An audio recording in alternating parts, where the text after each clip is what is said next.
Welcome back to another episode of Adoptions from the Heart TV. I'm your host, Amanda Aliberti. Today we're going to be taking a pause from our normal season and we're going to chat with the behind the scenes people of Adoptions from the Heart TV. So we have Rizzo, who is a birth father, and we have Christy, who's an adoptive parent as well as a producer of AFTHtv, and we're going to chat about what everybody has learned through this process of AFTHtv. So, Rizzo, do you want to start with just maybe what connected you to us and why you felt that you wanted to be a part of this project called Adoptions from the Heart TV? Yes, well, hey, thank you guys. First, let me take off my beautiful mask here, Adoption from the Heart TV mask. I think everyone should wear these when you're out for now and stay safe. I've witnessed this for how many years? 2? Yeah, this will be our 3rd year we're going into. The 3rd year? Wow, time's going. So I witnessed hands-on adoption from the heart, you guys, with other clients. Are we called clients, birth parents? Mm-hmm. Or what is it? Clients. Okay, clients. So I witnessed it. So you guys are good people and keep going and keep going. So I forgot your question, but this is just a conversation. This video is a conversation. So you first came to our agency, I think it was about 3 years ago now. Mm-hmm. Christy, I know you were in the room when we had that training and Rizzo talked about his journey as a birth father. What was your reaction to his story of placing his son for adoption? I mean, it was crazy. At that point, I was new into the world of adoption as an adoptive parent. My daughter was 2 years old, and I just couldn't. I mean, hearing it from this, and I couldn't believe that happens. That people actually, that's Lifetime movies. You don't think it actually happens. But the heartache was very evident too, and the desire to have openness. Yeah, definitely. And a lot of people, if you don't know my story, the story is so long. We got a documentary coming, helped produced by staff here with Amanda and Christy and Heidi. So the documentary is coming. But me placing up my son for adoption, when I came here 3 years ago, sat in this room and told you guys my story to help you help others so it don't happen. You know, unfortunately, my story was a bad adoption. You know, I didn't have the counseling like you guys have here. So basically it went on, and the adopted family lied to me throughout the whole process. So I'm going throughout my years, at least 20 years, let's just say 20 years of thinking that adoption is wrong, right? I come here, I speak, then months later I get hired, my company gets hired to film, educational videos about adoption. And throughout that time, it's like, wait a minute, adoption is not bad. So that's what I've learned from you guys, like seeing firsthand on things. Like, for example, do you remember someone called you? Mm-hmm. Like, it's like 7 offices here, but we were in Allentown. Allentown, Pennsylvania. So we're in Allentown. Right now we're in Philly office. So we have 7 locations. So we're in Allentown, and I'm setting up, and I'm hearing Amanda talk. Were you there? Yeah, so... Because I saw your physical reaction. Oh, okay. You changed, your whole body changed when you heard. Yeah, so I'm hearing Amanda in another room talking, and it's like, no, we can do this. No, boom, boom, boom, bang. And like, do you want to keep the baby? Like, I'm hearing her saying this to obviously a birth mom. Like, it's common sense. You're talking to a birth mom. And you are basically telling her, well, wait a minute, no, you're going to keep this baby then, and I'm gonna help you. So I'm like, where are we at? Hold on, I thought this is adoption. These adoption companies are trying to, come on, take. That's where my mindset's at all the time, right? And I'm sure a lot of people think that way, but no. I heard it first, and then so when you came in the room, I said, I was eavesdropping. Were you trying to tell that girl that you wanted... She could parent? Yeah. That she can parent? So what happened then? I mean, what happened? Yeah, I mean, that's just second nature to us. If I'm sitting down with someone and they tell me, I want a parent, I've created a plan, I've been able to get help from so-and-so, I want my child, I would never push them into adoption. So for you to have that reaction to me, I'm like blown away. And I had to remind myself that's because nobody sat down and told you, if you want your son, you can have him. Yeah, and but I think a lot of people, though, would still think the way that I, even if the bad thing didn't happen. Just hearing an adoption company, this is business. Come on, I'm a businessman. So hearing you saying, you know what, no, we're not gonna do this adoption thing if you're not ready. If you want to parent, we're gonna help you parent. That's a whole flip. Like, so that's why the respect level. So from me being here 3 years, right? From adoption when I thought really low of it, you know, I think really high now, like really high. Being here with you guys, seeing stuff like that, and there's so much more. And all the videos, the educational, you guys really want to pump this out to educate people. Yeah, I mean, I think there's a lot of layers to it, and that's one of our biggest struggles, is trying to make sure that the public realizes what we do here. And I think that in hearing your story, it's a reminder of how we have to counsel and we have to continue to tell people that we're not here to take people's children, right? There's other pieces to what we're doing, and facing an unplanned pregnancy is one of the scariest moments in a person's life, and we try to support them the best that we can. And I think that's why we were all blown away by your story, because it's a reminder of what we don't want to do. And for you as an adoptive parent, I'm sure that you had a reaction as well, having a daughter who has a birth family, right?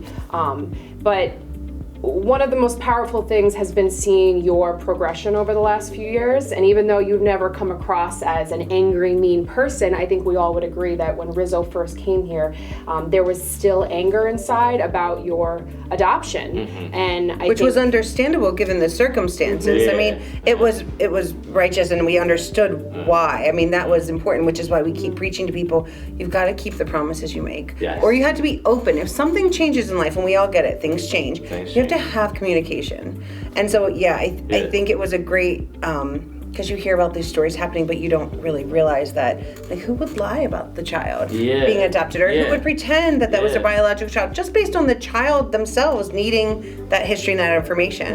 And so it was a good reminder of what we don't want to have happen, and how can we support all parties, the adoptee, the birth parents, and the adopted parents throughout the process. My whole time, like I said, I thought this was man, this happens a lot. I see it on the TV. Man, they lied to me. They said they were going to tell my son.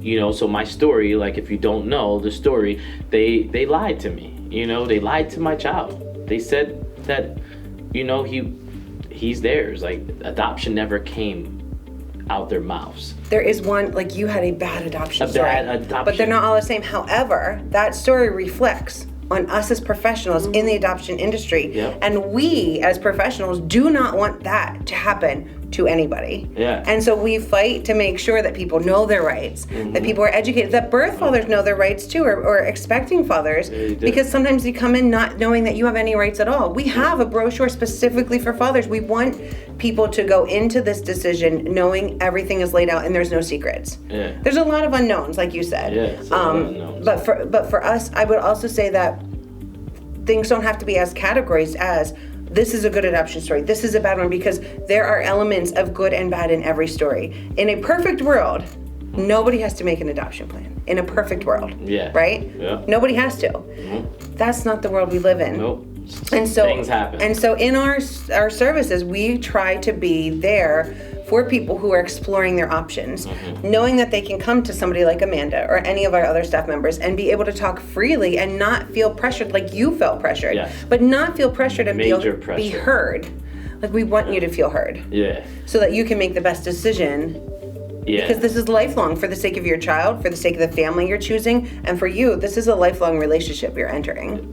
Definitely. And that's what I see. I see you guys just, you know, educating these people over and over, week by week, and it just makes me feel so good. Like, I can always smile about adoption now. Like, it's not bad. So that's the number one thing that I took away from the last 3 years being around you guys. So I appreciate it, and thank you so much for all you guys help, because it's like therapy. When I'm standing behind the camera and we're filming these people, it's therapy. It's really, really good therapy. The last 3 years. And I think too, as people who do this day in and day out, to hear you come forward and share your story is also something that's very inspiring, because 10, 20, 30 years ago, birth parents didn't speak. They didn't come forward. This was a hush-hush conversation. You place your son for adoption and then you disappear. Gone. Right? Especially as a birth father. Birth fathers were definitely not, even spoken about. So I think for us, this has been a really great resource for people who are interested in adoption, whether it's they're trying to adopt or they're interested in placing their child for adoption. So to have your voice be heard, and have other clients, other birth parents be strong enough to come on camera, which this is not easy. You're talking about a really personal, sensitive thing. So to come on film and share your story is really helpful. And we see the reactions from our adoptive parents who come to us and say, this was the most beneficial part to the entire educational process at Adoptions from the Heart, to hear a birth parent share their story.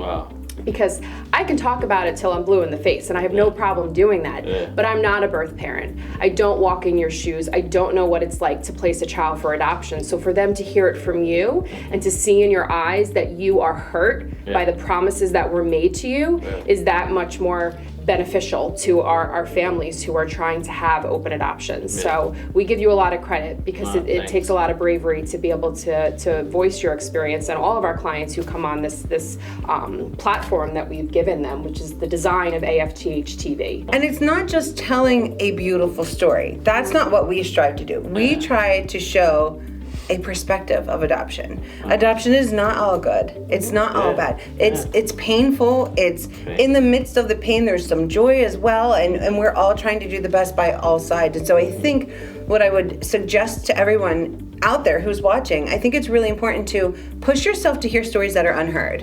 If you haven't heard Rizzo's story, you gotta listen to it. If you haven't heard Samai's story, or one of the many women who have spoken on our program about placing, or Carly's story as an adoptee, you get so used to hearing what you're used to hearing that you're not ready to hear new stuff. Open up and be ready to listen to other people's story. I've learned a lot as an adoptive mother from you.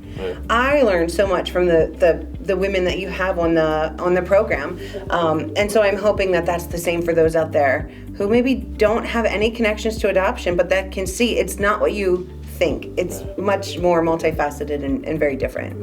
Even the first year, you guys remember, AFTHtv has transformed and grown at a depth over the years. And so that's, I think all the pieces fell into place. And Amanda, you say this all the time, and it's so true.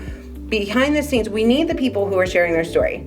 But even more so, the three of us as a team bring very unique things to every story that comes out. You have a way of weaving people's stories and bringing out pieces of their story that us behind the scenes maybe didn't even grab a hold of.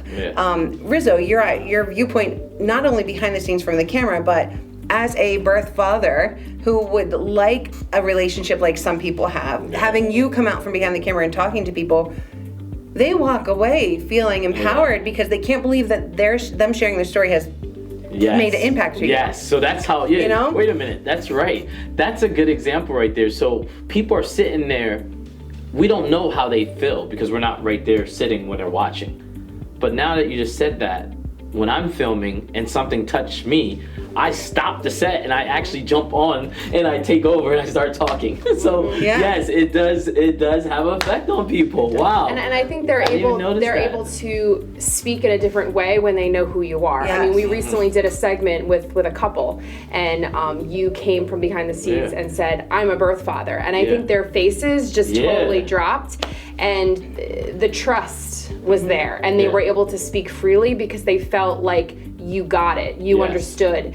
They were able to put themselves in your shoes, which brought out a whole new layer to what we were trying to put out there, which is why it's so powerful that I think the three of us work together. But there's so many other layers to it, and I think that's the premise behind AFTHtv, is we want people to see that. And I know I've been honored to be a part of this. I'm very passionate about what I do, but I feel like AFTHtv took it to the next level where now everybody can see what we do. And people have been been courageous enough to come on camera, Yeah. share their stories, good or bad, and that's been really inspiring and motivating, and we want people to learn from this. I've just been really excited to be a part of it. I'm grateful for both of you. It's helped me both professionally and personally, and I'm excited for the future of AFTHtv. Yeah, Absolutely. Yeah, definitely. And I want to say this too, the proper word to me is when I say it's therapy. This healed me because I was hurt. So I said that to actually Heidi before. I said, you know what? I said this, working with these guys, you guys, like I said, it really healed me. And, she's like, oh my God, that's really good. You have to say that, so it did heal me, like you guys right here, because we're in this thing together, and it really did heal me. And so you can see that, Rizzo. I have seen you're different. Yeah. The way you talk about your son and the family, and you were very gracious with your forgiveness already to the family. Yeah.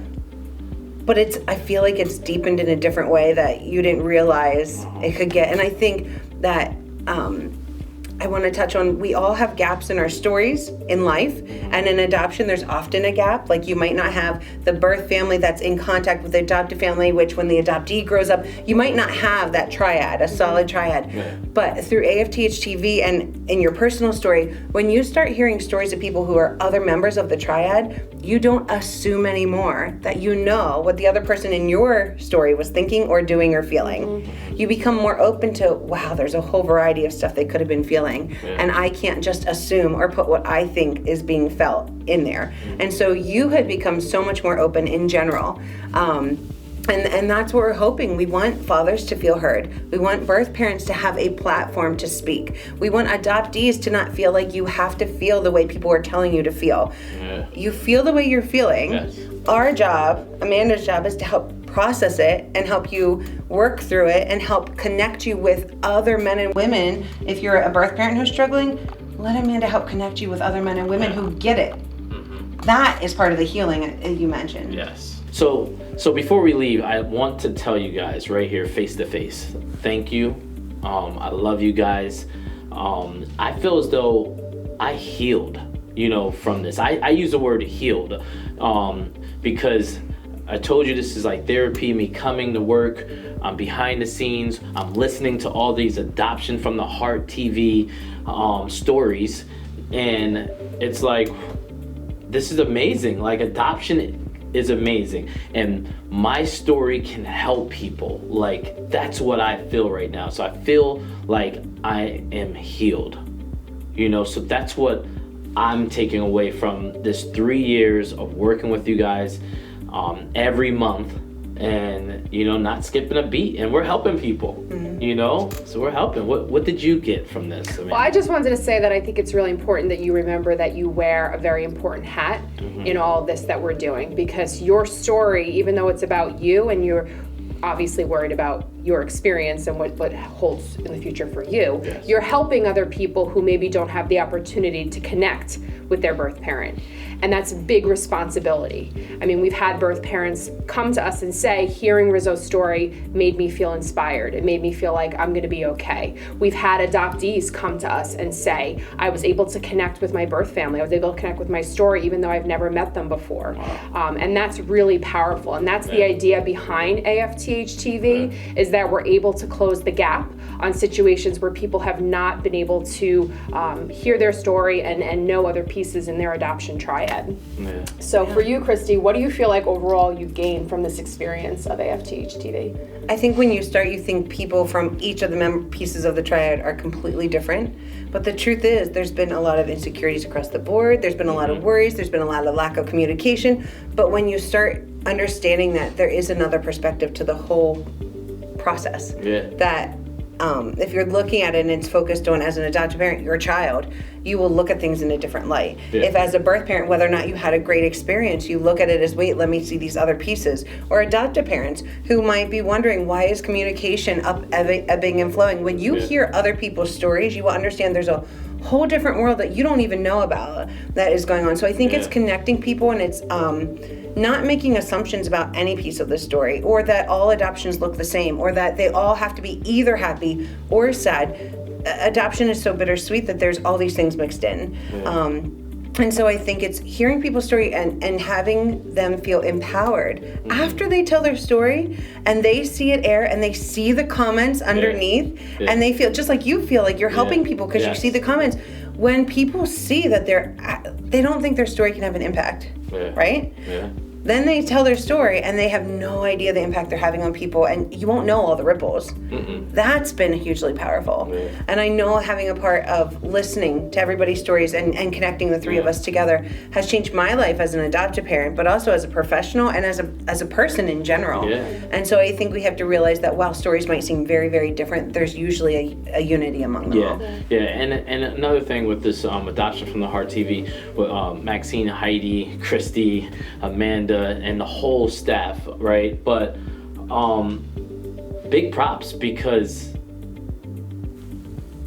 if you can just help one person, that's what we always hear, right? When a speaker comes in and he tells his story and he says, if I can just help one, and there's 1,000 people there, right? That means something. So I know each video is helping at least one person. And so it's a good thing. It makes me feel good to be a part of this movement. It's a movement. And once again, hey, we're November, National Adoption Month. The documentary is coming. It's coming. Even if it's on November 30th, right? It's still National Adoption Month, right, Christy? Right, absolutely. Okay. We'll take it. There you go. There you go. All right. So make sure you guys get your mask. All right. Get your mask and stay safe. All right. Adoption from the Heart TV. We're coming. We're still here, and we got a long life to live. Thanks so much, guys, and keep tuning in.